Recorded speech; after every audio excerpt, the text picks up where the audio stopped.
Hello, everyone, and welcome back to another episode of Feeding Curiosity. I'm your host, Erwan, as always. Feeding Curiosity, if you're not familiar, is all about the human experience. It is a podcast where we are aiming to always provide blueprints to live better. And the goal isn't to provide right answers, but it is to explore ideas widely so that we can think, question, and synthesize blueprints to live better. My guest today on the podcast is Dr. Justin Ternes. He is a doctor of physiotherapy, breath, and mindset coach, and also a human performance optimizer. His work is centered around three main pillars: mind, body, breathwork, and performance. He hosts men's groups, breath workshops, and leads athletic and executive teams in breath and meditation practices. This podcast was really fun for me because we really got to dive into some deeper aspects of breath work, but also what it means to be a coach online. I think it's an interesting world we live in right now where there's just so much information, and having people who are like Justin, who specialize in a niche of a discipline that are trying to make sense of just how many different practices there are. I'm sure for many of you, you've heard of at least a couple different versions of breath work categorically, or meditation like things that seem like breath work. I find it interesting how people take it upon themselves to make sense of all of that noise so that they can find the things that are most likely to provide a benefit in your life.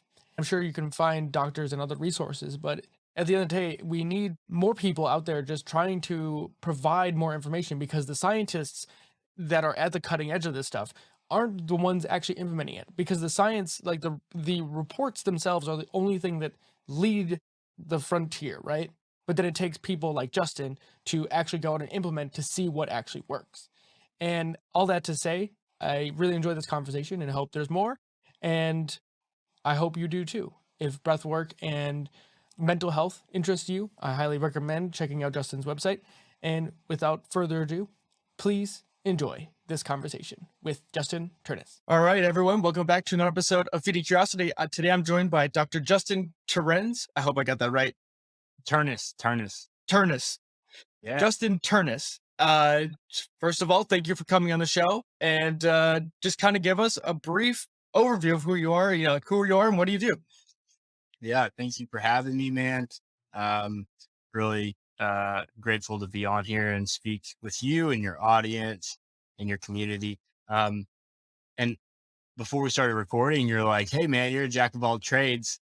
So that question of like, what do you do is fairly loaded, but I get quite a bit where I think I can extrapolate it down.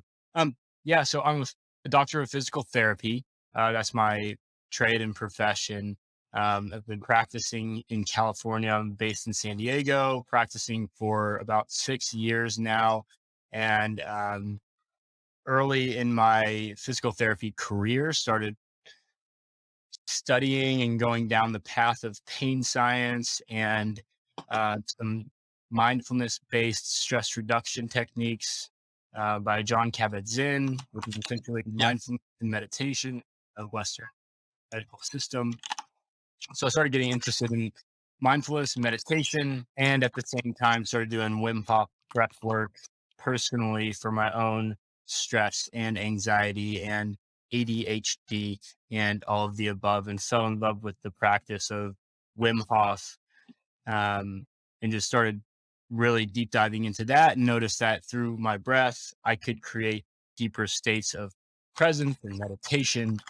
And so from there, um, found an interest in teaching breath work and reading breath work.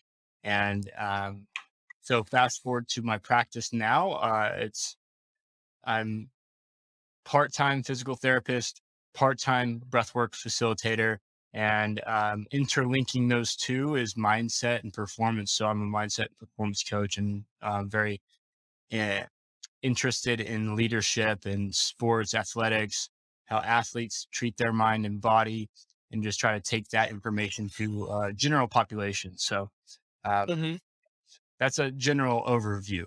Yeah, that's perfect. I think that gives us more than enough to unpack and go for it. Because I mean, for me, I heard about breath work and the work of John Kabat-Zinn in like a performance aspect. I'm not sure if you've heard of Dr. Michael Gervais. He's a sport and performance psychologist. He has his own podcast, Finding Mastery.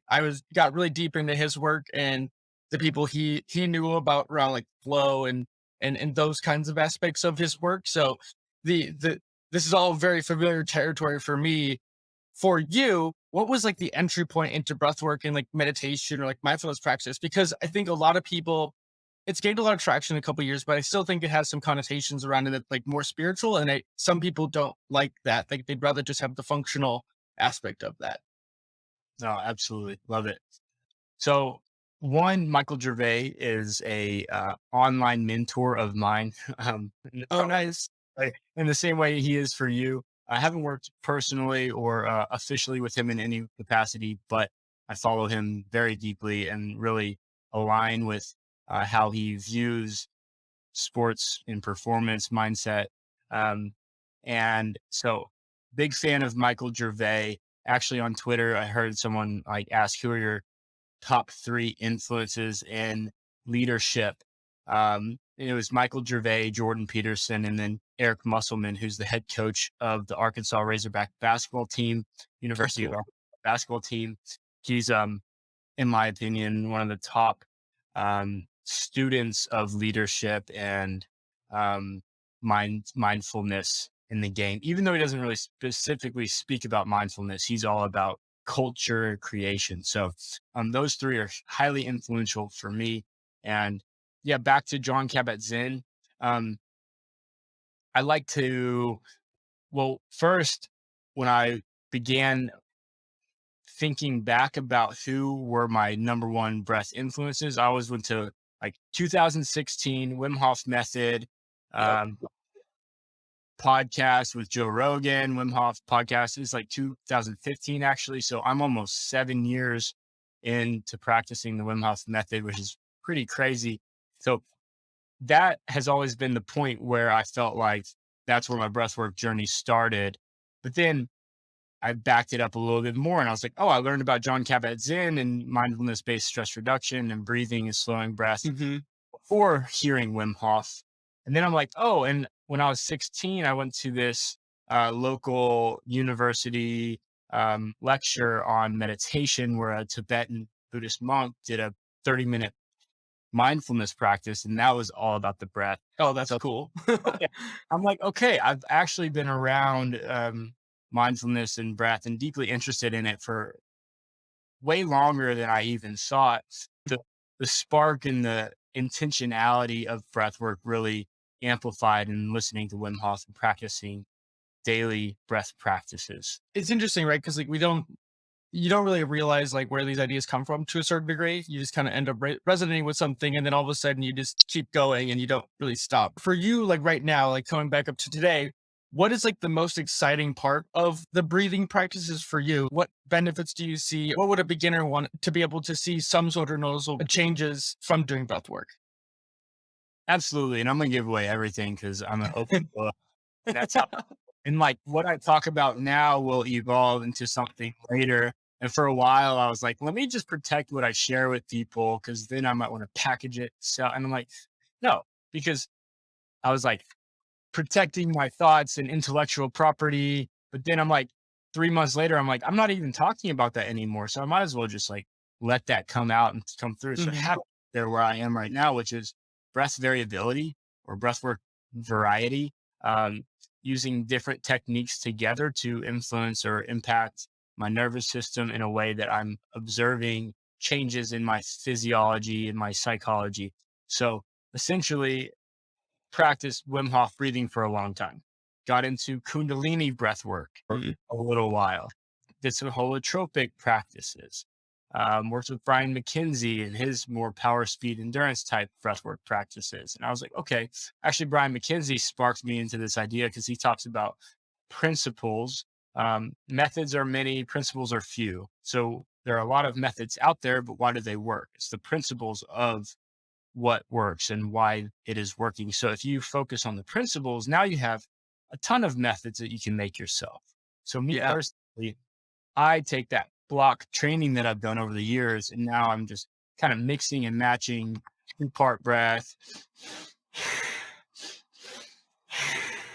linking that into an inhale hold for maybe a minute, and then rocking from an inhale hold into a breath of fire Kundalini style, really focusing on my posture and my root chakra, and then blending that into maybe like a Wim Hof, and then coming into a relaxed state from there. So challenging my body and nervous system in a few different ways.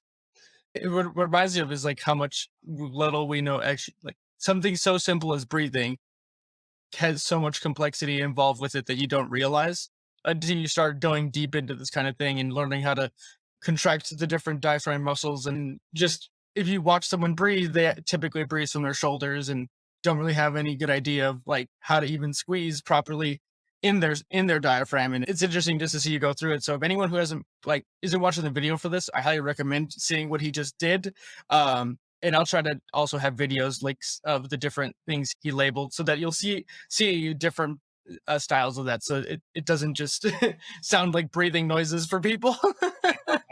Seeing is one thing, breathing is another, and then actually feeling and practicing it is another thing. And like you said, you were observing me and watching me breathe, and I'm breathing in a certain way because I've practiced and self-critiqued and felt and changed my body posture to get into a space where I can handle all of those different techniques. And that's what I do Yeah. teach. And that's why I'm like, yeah, play around with all the different techniques. But what is extremely important to me, what was just floating in my mind before jumping on here, is education's everything. Awareness is everything. You can breathe and do all the things and match what I just did, and your body will likely have some sort of um, reaction to those breath techniques. But if you're doing them with the understanding of why they're working, how they're working, and so you're using this thinking mindset of, okay, this is something that's beneficial in this way. Now you're Mhm. coupling physical action with the psychology of what you're doing, which is your inner will to be better and do good things. And then now you're blending the two, and all of a sudden that practice has an increased amount of potency and benefit for your psychophysiology. And that's the, Like the rate of like a rate of learning thing. If we're gonna turn into like an equation. yeah, rate of learning. Exactly. And I saw a quote from Carl Jung not too recently, but he was speaking about breath work and meditation in the 1920s, 30s. And he was mentioning that physical practices without the psychology or the mind involved really lack. So Yeah. if one of the greatest psychologists, well, he's a psychologist, so of course he's going to credit the mind, but if one of the greatest psychologists of our time is talking about linking mind and body, and here we are almost 100 years later talking about the same thing, there's probably some truth to it. And it goes back much further than Carl Jung in human history. It's cool to just see how you're linking all these different things, not just from the doing aspect, but how do you change it so that like the mindset is involved with it. And just the like the coaching part of it. For me, one of the things that kind of clicked for me is for you, is there a difference for like being in person or be like coaching someone who might just be on like a Zoom call or anything like that? Because part of me to me is like if you're paying for a coach or someone to work through these things, I would prefer to have someone there kind of coaching me to like see what I can't see, right? Like standing in front of a mirror doing like a lift or something. It's fine. Like it gets you maybe 60% of the way there, but having a coach can get you to the 90th percentile much faster because they can look at you from different angles that you can't see or the see how you compensate because of just bad training because you that's what we do, right? We're adaptable as hell. Absolutely. I would say this: you mentioned seeing multiple times. Through Zoom, I Mm, can see.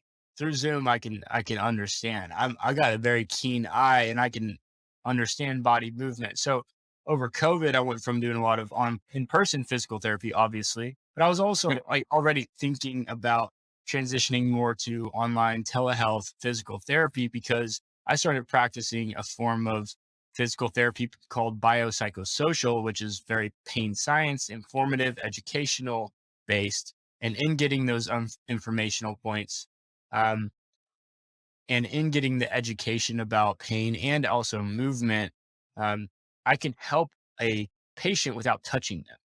So Okay.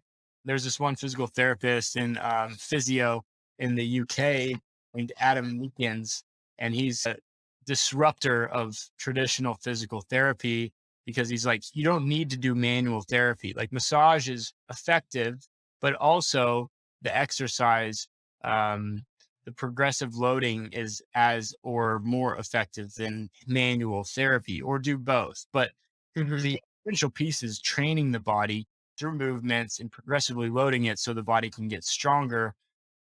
And for that type of training, I don't need to touch anyone.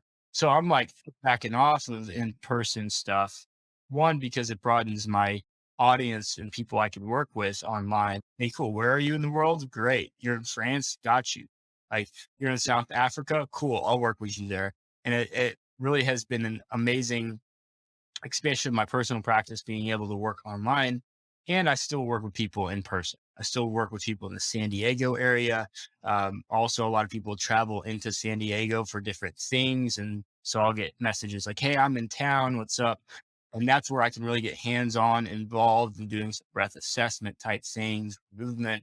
I would say, yes, preference is always in person, but availability of online is way more accessible and convenient and equally as effective in my mind. So, yes, both. Yeah, it's cool. I mean, I have a feeling that you can do one or the other. It's more of like a preference between, like you say, location dependent or just like what is the actual goals. Cause I can imagine that like the deeper you get into something, the less benefit you would get from being online and the more benefit you would get from one-on-one practice, being able to spot the things that are holding you up, just like any other really in-depth coaching practice, right? Like if you really want to dial in your swing, if you're a baseball player, then you need to get in front of a coach who's going to go through every point of that swing.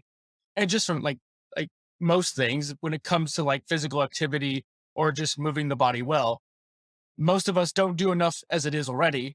And so taking someone from like the lower percentile to like the 80th percentile is you can get a lot of gains from doing very little than taking someone who's already well trained and moving them up a couple percentage points.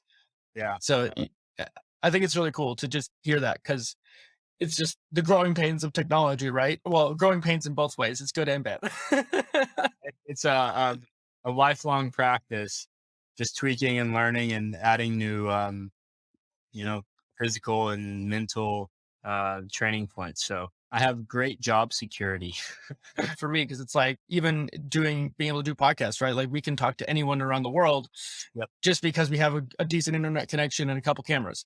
Yep. And sky's the limit. And then you can apply that in whatever way you feel like. And do you use any other like tools to monitor your patients or help them like learn things? Mentioned like the biopsychosocial aspect of this. Do you do anything that helps them? Like I'm wearing two trackers on my hand right now, Whoop and Aura Ring. I love wearables, and so for me, I love having the feedback and the ability to kind of gauge myself in whatever way that means. And so, just kind of curious what you have feedback wise to like keep your patients honest or even yourself honest. Yeah. No, I do not use any trackers. I don't. I'm not a data guy. I'm not a data guy. Um, I was looking at working maybe with a couple basketball teams, high level basketball, like college programs and NBA. And I was trying to like see, okay, how can I like get an in? Like, what kind of skill set should I acquire so I could start to work with these high level athletes? Again, basketball specific, because for me, ball is life. Um, and, but and what kept popping up is like analytics, data analytics. Like that's where sport and performance is right now. Is like there's wearables, there's heart rate variability, CO2 tolerance, all of these things popping up, plus um, outcome measures from actual shooting percentages. And what happens when a guy goes to the left? You can track when a guy goes to the left, are they more efficient than when a guy goes to the right? Mm, There's so yeah. many nuances. And it's like, okay, if you understand data analytics, then you're in a good space. So I was like, all right, cool. I'm gonna start to look into some data so I can add that to my uh, resume. I couldn't add it to my resume. Like numbers and data turns me out. So to answer your question, I don't have any bands. I don't track my sleep. I'm very self-awareness focused. I'm like my practice, personal practice is like I'll do check-ins, like what am I feeling right now in my body? Where am I feeling? What am I feeling in my body? What am I feeling energetically? Okay. Where am I at? Gotcha. All right. I feel how I feel because that is a reference point to my own reality. Or maybe I'm like in a calm space and everything's good, but then I don't feel. And so I'm like, so I use my own personal physical body awareness as a gauge, emotional body. So I'm not the right person to ask about data analytics. There's no right answer. I just wanted to get your state on it because I'm really data driven. Like I told you in the stuff before we started recording, I'm an engineer by training. Data for me is like where I live, and understanding the baseline for me is don't trust how you feel, and have a reference point that's impartial to be able to look at. That's why part of why you'd have a coach, right? Like, so you have a reference point as to where you are in the world, right? On that note, like, um, I go through ups and downs. I always Mhm. trust how I feel because I don't lie to myself. So I'm feeling good. That's probably like I'm feeling good. I'm not saying, oh, everything's great. And also I'm actually not feeling good. Or if I'm Yeah. feeling down, I'm not like "Hey, everything's great." So I do trust my feelings and I have a lot of acceptance of where I am. And I'm like, shit, okay, this is where I'm at. Doesn't Right. feel Just tell it like it is. I got it where I'm at. But I will say, like, I had like a couple of months where I was like really good and on fire and feeling awesome. And then I fractured eye bone playing basketball and Oof. I took an elbow. Yeah, it wasn't fun. And then had to get surgery and then had some like relationship stuff and some work stuff. And then all of a sudden I went from feeling amazing to I just went through the ringer. And then Yep. I other side like, what the hell? Okay, I know where I was and I want to get back there. So what was I doing at that time? And I just kind of reversed and revert back to like the daily practices that I was doing before I got hurt and got injured and went through everything. So um at that it would have been amazing to have all the data in front of me, like saying this is what you were doing, this is the time, this is the flow, this is the thing. And I Yeah. just I think it's a useful tool. I just don't use it. So maybe you can convince me to start getting into data a little bit more. Always go back to like I try to remember what it was like to begin with, or have these habits, trying something new. And how many people do you hear around New Year's who are like, well, I'm going to get healthy. This is the year I'm going to get clean, or I'm going to go to the gym regularly. And then by February or March, they're already done. They're already out. They're back to whatever bad habit that they had beforehand. I always try to think of what are the easiest things you can do to set yourself up for success, and or if you're really motivated, like that motivation window goes away after a couple weeks, or when your work starts getting hard or some unknown factor gets in the way, being able to look at yourself and be like, okay, this one day, if I keep up with this over years, one day doesn't change anything. Or like for me, my problem was like if I'm committed to something, giving myself an ability to back off and chill, learning how to recover, I think was even harder for me than learning how to like not go to the gym kind of thing. Because it's like all of a sudden you get excited about it, and plus all the happy chemicals, endorphins and dopamine that come with working out, you just crave that feeling of being like, okay, I'm just gonna go check the hell out for 45 minutes to an hour, and I don't need to think about my day anymore. Um, but like having the data with wearables, like I got to use it as I was finishing college, and some of the things that I got to learn was like you understand stuff about your body that you don't really notice until like it's like trends over 3 to 6 months or year long periods, where like you'll see one of the newer metrics with all the high performance is called HRV, heart rate variability. Yes. So I'm not sure how much you're involved with that, but I'm sure you know of it because of the breath work, because that's really closely related. And that's what I got really obsessed with. I loved the idea of being able to track HRV as a measurement of your autonomic nervous system and how stressed you are in your Mhm. life. And so being able to do that and being able to gauge where I'm at so that I can say, okay, today my HRV is crap. I think I need to chill. And it's not just like chill and like do nothing and become a couch potato. It's Yeah. more like focusing on your recovery. Maybe you should do an ice bath, or maybe you should do sauna, or maybe you should just go on a long walk. Because the other thing about these wearables, they don't track steps, they track they track their own versions of it, but it's basically strain, which is cardiovascular load. Is like how much of during a 24-hour period is your heart rate elevated at your level of fitness threshold. So my strain isn't going to be the same as your strain based on how efficient your cardiovascular system is. Or if you compared me to a marathon runner, like they're going to have to do way more than the average person. But in any case, it's personalized to whoever's wearing it over long periods of time. And I think that's where the power comes from these kinds of devices. Yeah. Not so much as like being like micromanaging the data and like, of course, when you first get these devices over the first few months, you're going to be like, wow, look at all this. Like I slept great today and you'll get excited. But to me, it's more of like a tool that the more visible it becomes and the more ingrained it is. And you just kind of check in on it every couple of days or every day. Like I just use it to track my workouts a lot of times or like to set myself goals, that kind of stuff. No. I totally get it, man. Yeah, it's a total like I think it's a beneficial tool, and I know that different people respond in different ways, and like I know a handful of my clients would love if I had that, and I just I just don't, man. I don't. It's personal preference at the end of the day, right? I think a lot of people too, because a lot of these wearable devices have been so ingrained with like the watch, like apparel stuff.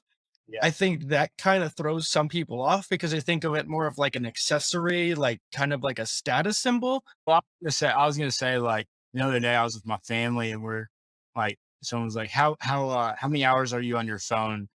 And I Mhm. was like, I don't know. And they're like, well, your phone tracks it. And so we're like going through and like looking at everything. And it said um, like 9 hours a day or something. I was like, that's way more than I don't even know if that, what the hell is that? And like, then I look at the day and it's like one night I must have left YouTube on when I was listening to some like Ayurvedic, like white Like noise. flow music. Yeah. And I'm like, oh, okay. So there's data, but then there's skewed data. And then, oh, this phone is just trying to collect data as much as it's able and capable of collecting data. But really, it's like um, the data is infinite. The extraction of the data and like articulating it to be meaningful is, I think, really important. And I feel like the data game is awesome because we can collect this information, but what does it really mean in the long run? I still don't think we know. Even you have Yeah. the heart rate variability and you're like, great, okay, my heart rate variability is like kind of like shot today, but why?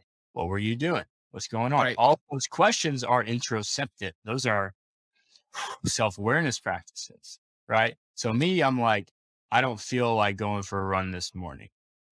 Okay. So there's my data. I didn't get it from the phone, but I got it from self awareness. And that's why I really like the self awareness practices. To each their own. I think they can go Right. great together. But yeah, I think it's a fascinating thing. And it's like, I also have trouble with research articles that talk about how much like morning sunlight you should get. And Huberman is great, but then also I Yep. hear Huberman talk about different protocols. And I'm like, well, that's the best protocol because that's the protocol that was researched by the people who created the study that researched that protocol and have a little bit. And it's like, so I'm like, I'm so like resist even in physical therapy school, are just like, that's just research, research, research, research. And I was like the disruptor in class where I was like, well, technically that's just limited based on research information. So yeah, we can go on and on. You reminded me because what you were describing before, I was like, if you want to elaborate on, but Huberman talks about his non-sleep deep rest protocol. He describes I forget what is it, I forget what his practice that he likes, but he basically coined the term NSDR to kind of step away from all the spirituality aspects of it. And I think it's actually a really interesting idea, and I like the way he articulates it. But you know, everyone has their own way to skin the cat, right? I love, yeah. No, I mean, I could talk about NSDR a lot, and I do because I think a lot of the breathwork practices I do put you into a state of non-sleep deep rest, and that's like absorbable to a greater number of people than, yeah, let's enter into shavasana, you know. Uh, Right, but, exactly. but yeah, the protocol to get there, I'm like, is there really a best protocol? I don't know. I don't know. So Yeah. individualized. It really So, is. I think part of it too is like you just have to experiment with what works for you rather than like just picking one thing. Like even you've already mentioned half a dozen people you've heard different protocols from and experiment with all of them regularly. Yeah, no, and that's I think the beauty and where I'm at now is like I've been a student for a long time and signed up for a lot of programs and done everyone's thing. And then I heard someone recently say like um, I was talking to a guy about joining one of my online mind body breath programs where I teach breathing practices, mindfulness, all of the the work that I do in an online container, group community, connection practices, stuff, etc. And he was like, "Well, man, I can't really invest in someone else until I got to invest in my own first because he's doing programs and things too." And he's like, "I'm loaded, I'm overloaded, man. I've been just absorbing so many other people's concepts." He's like, "I got to reel it back." I was like, okay, that's actually a really good thought, you know? So like I've been a student of so many great people and I'm a constant student of uh other individuals, but I'm in this place right now where I'm like, okay, I got this information from him, this information from him. I like what he's doing over there, but how I personally practice that, I tweak it a little bit. And that having that mindset personally in the work that I do, I think creates this like vast landscape of me continuing and practicing in such a way that I'm not competing with anyone. I'm not stepping on any toes and I'm doing really intentional and intuitive work. And that comes from Eric Musselman because he like he's the basketball coach I mentioned. It's a concept I learned from him where he's doing all these things to get recruits and catch their attention, and recruiting's everything in college basketball. And so he was taking photos with high top 5-star recruits on campus and mimicking the some famous NBA photos, like one where Dwayne Wade is doing like arms like spread like an airplane and LeBron's slamming behind him. He got some like young recruit in and they recreated that picture where Eric Musselman was in front and the kid who's on the recruiting visits doing the dunk behind him.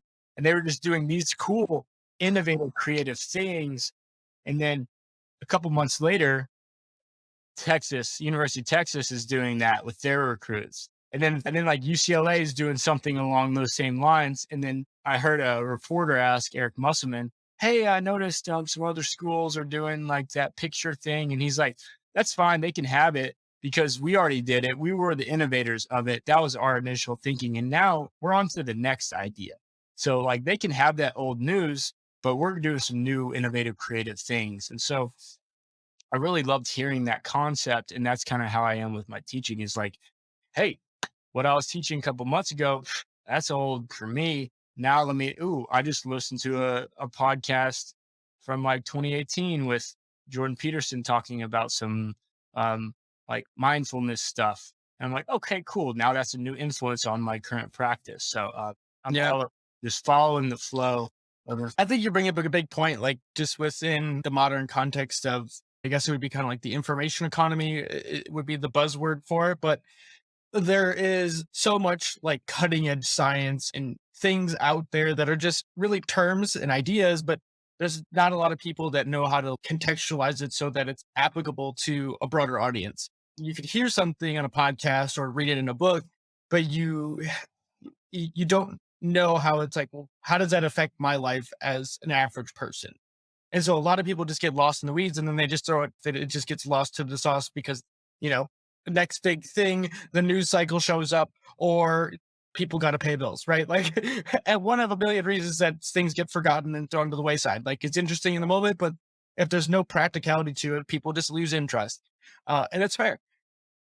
And so someone like you, I think, is really providing a service for people to make these things accessible at a broader level. Because, like you said, with the study, a study only goes so far. It can only be so powered or whatever. But it's like once you actually apply it, any great plan doesn't happen until you actually start implementing it, and then you have to make adjustments on the fly. I think it's all about practice. So another name, I'll throw out John Wineland. Are you Okay, familiar with him? I have not heard of him before. He's a masculine feminine embodiment coach.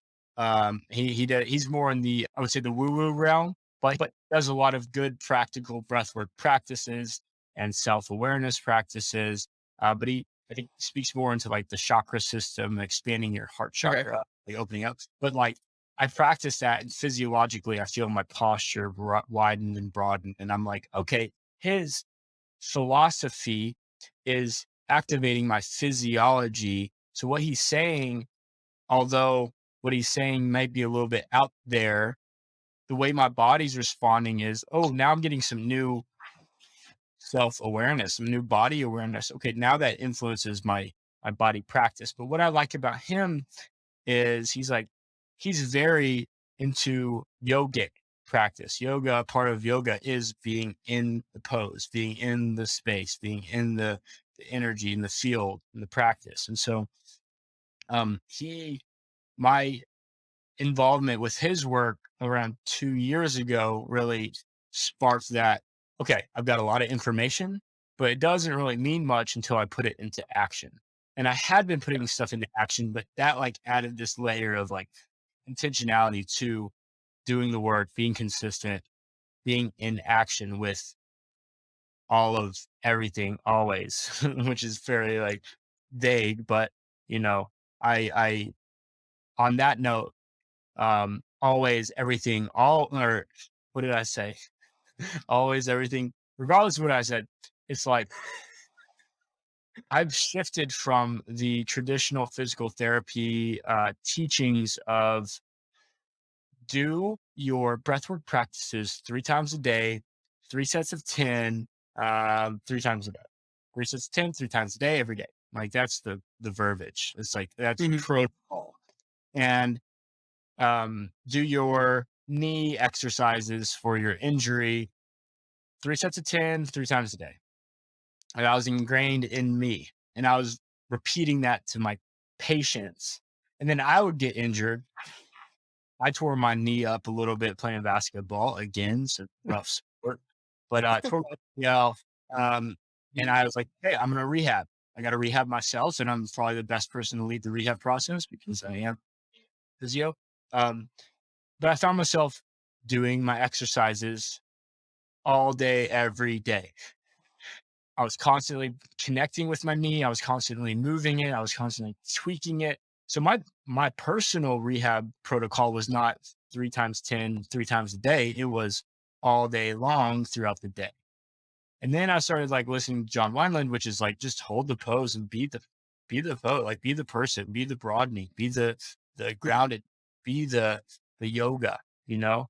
And I'm like, oh, that's kind of how I take care of my own body when I'm injured. Oh, that's how I take care of my breath work. I don't do breath work 3 times 10, 3 times a day.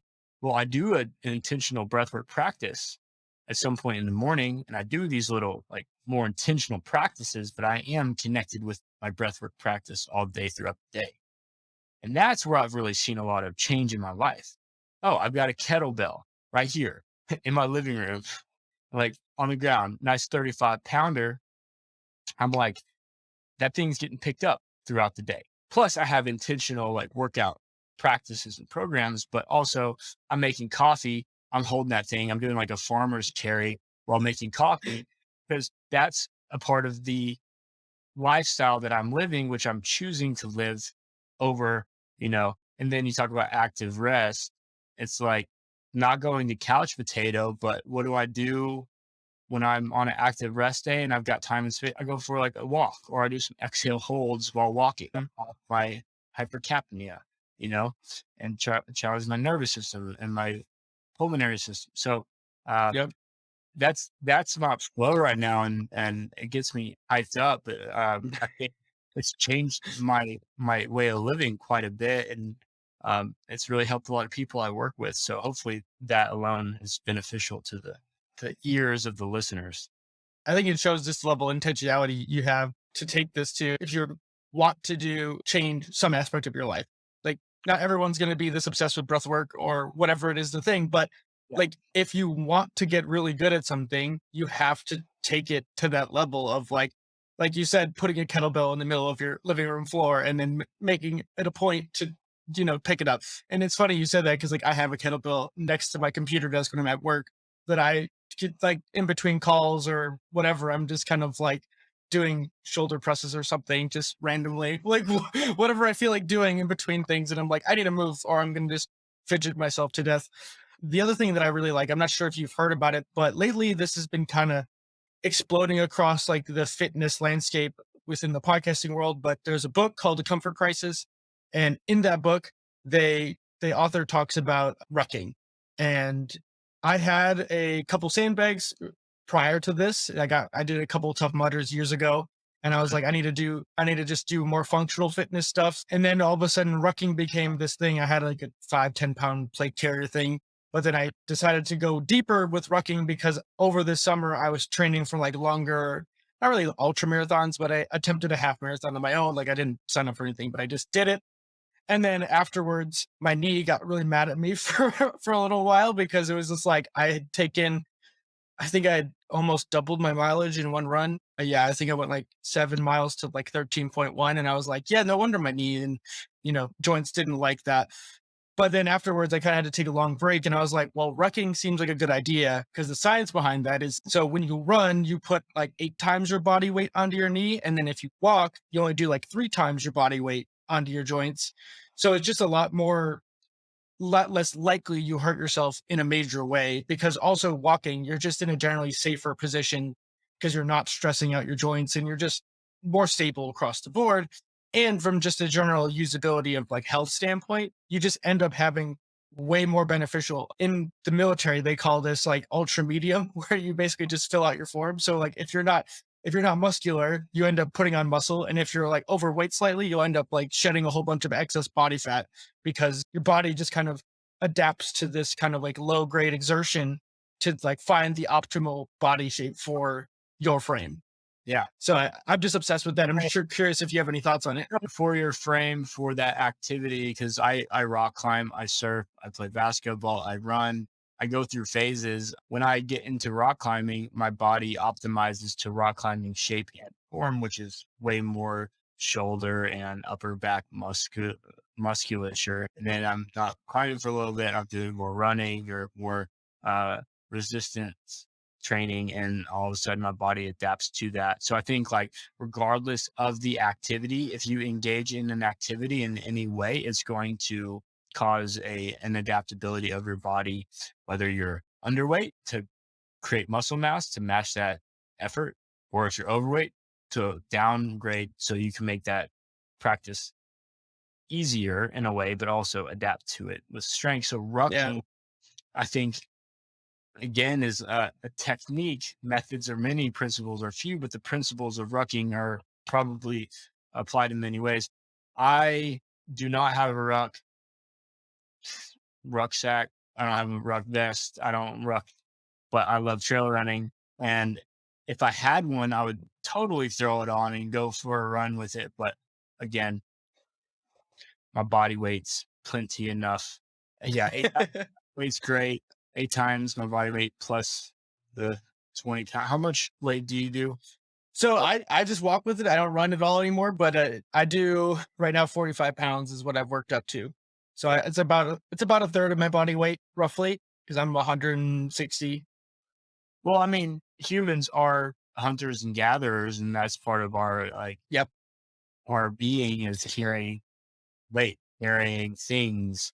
Walking is the most efficient exercise, probably the best for us overall. So it's like adding that isn't an unnatural thing, right? Yep. If you're like saying like, oh yeah, the new rave in podcasting is like single leg hopping for miles, miles. I'm like, that doesn't seem very natural, normal. You're like, hey, yeah, throwing on extra weight and moving while carrying extra weight. We've been doing that for thousands and thousands and thousands. Yeah. Like, good. Let's get ourselves back deeper into the ancient practices of healing. Uh, Yeah. is what That's we're really where I come from with all this stuff.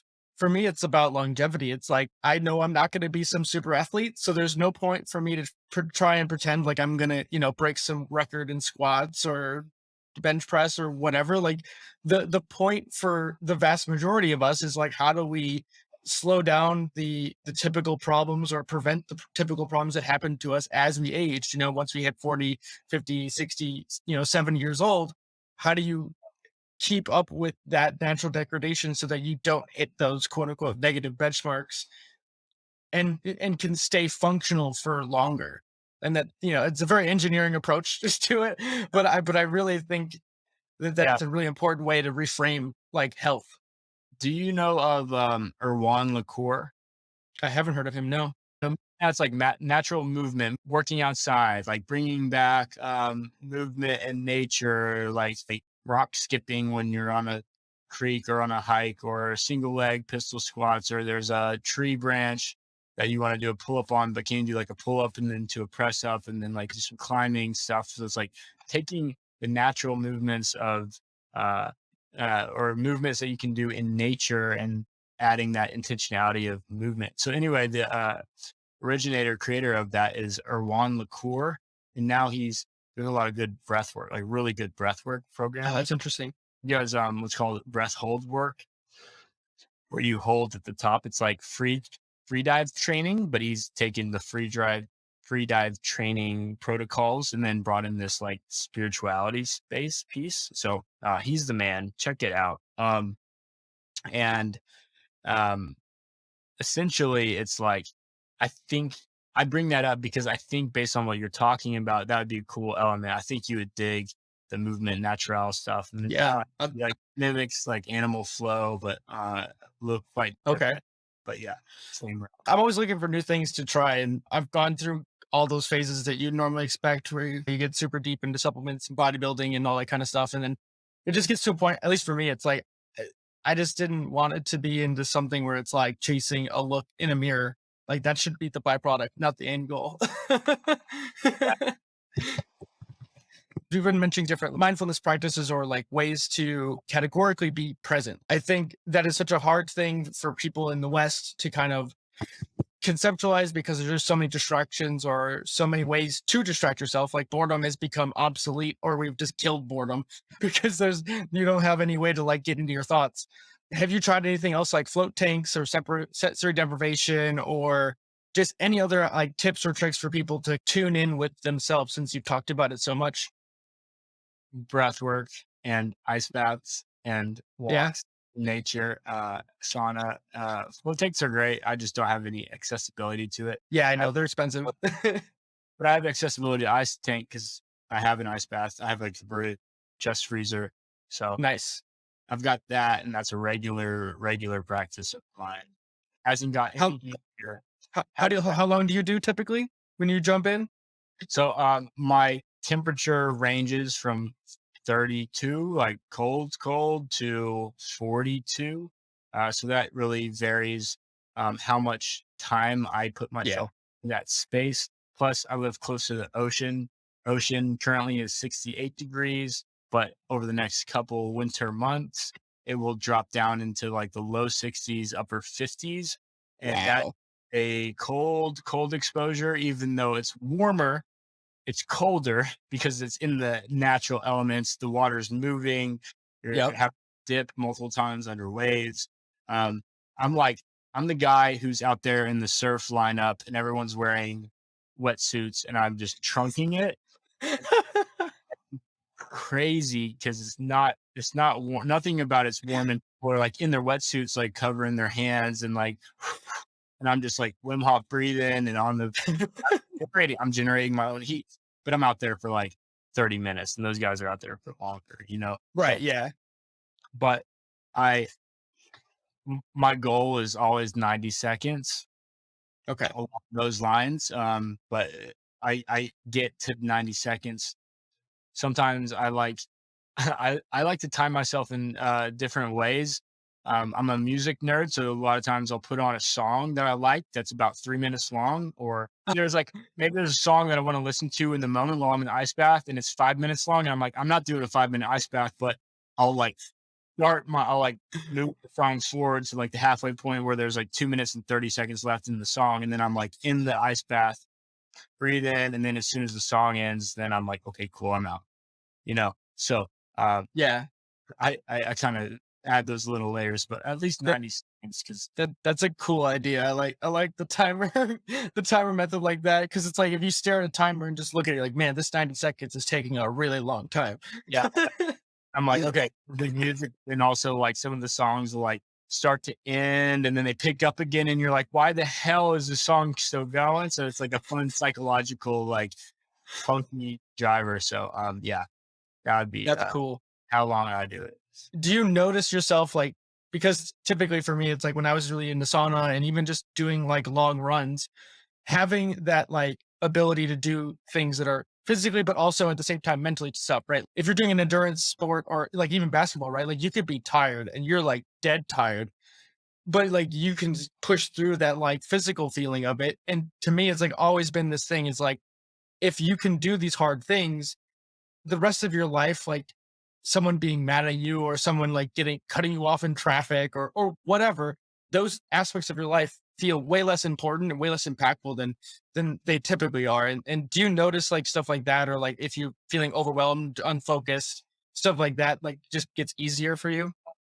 Yeah, I would say it gets easier. I heard Michael Gervais speaking about like um, adaptability, it's different environments, things, and um, he was speaking into the same concept about like as we do these practices, we're more resilient to things around us. And many people talk about stress resiliency, not just Michael Gervais, but I remember thinking like he tweeted something and I was like, but dude, sometimes the environment just roughs you up so much. And like, I think there's the inner psychology things that are like, you can do all the best practices, you can get all the preparation, but then you're in a certain environment that triggers you in a certain way. And then all the work you've been done, just like all the work you've done, just like melts away. And you're like, and you react the way that you would have reacted like 6 years ago before you were doing all these things. And then you're like, what the hell was that? And like, that's where I really like unconscious psychology practices and like learning about myself, like with the therapist and going into that space. Cause like,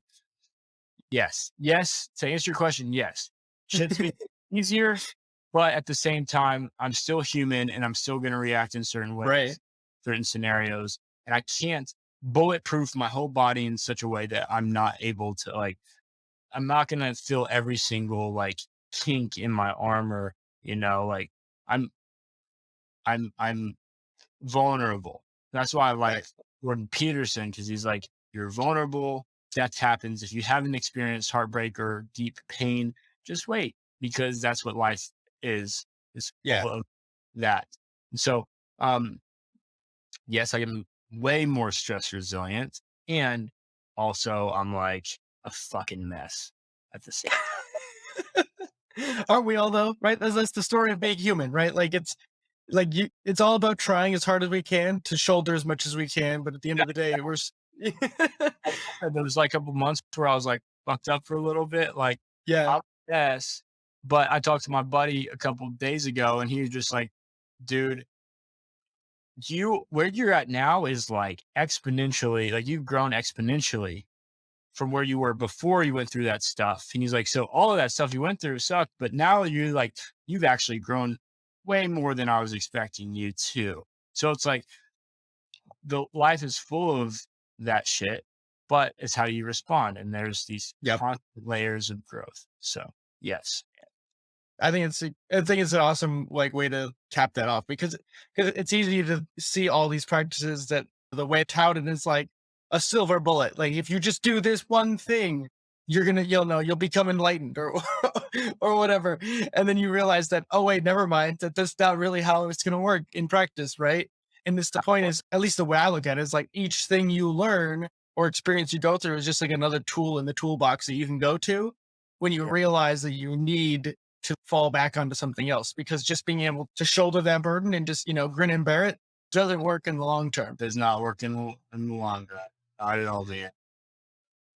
Cool.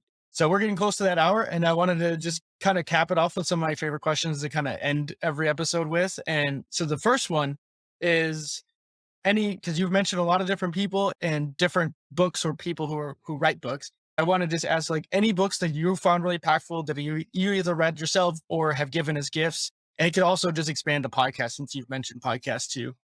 Yeah. Was with a friend earlier today. Um, and I was talking about a couple books and I was like, oh yeah, that's a good stack. I'll just like pull them up literally right now. Nice. From the Core, John Wineland. That's who I was mentioning earlier, Yep. talking about masculine the masculine paradigm and how we could shift as men, be better men. Tao of Physics by Fritjof Capra. It's like a blend between Eastern mysticism and Western physics or subatomic physics, quantum physics, and just talks about how spirituality exists in the particles of life, energy and essence of life. I'll just share those two. But I have links to those. so many books. I bet. I mean, you can see my bookshelf next to me, so I'm constantly reading, so I get it. Sweet, no problem. And then the other one is I really like talking about this one since the audience of this podcast. I started this when I was in college, and so the audience that I typically attract for this is people who are around their 20s or in college age, And so, do you have any advice to either someone who's just entering the real world, maybe they're in college or just about to leave college, or someone who's just looking to pivot in their life? Like, what would you say to them? Yeah, dude. I speak what comes to mind. I just said in my head, what popped up was like, bunker down, man. But what the hell does that mean? And why did that pop up? And what does bunker down mean? So I think I can extrapolate that. Um, hunker down, bunker down, one of those two things. Essentially, get into yourself, right? The world is so chaotic. There is so much stuff going on outside of you that you can't control. So if you just bring it into yourself, you hunker down, do the work that you know that's positive for you, maybe block out the noise, block out the chaos. That's going to be beneficial to you in the long run.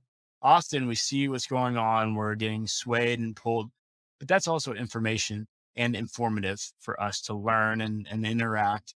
But I think where the younger generations are is there's this overstimulation of energy and things going on around. I like that book from the Corre because it talks about just bringing it into your center.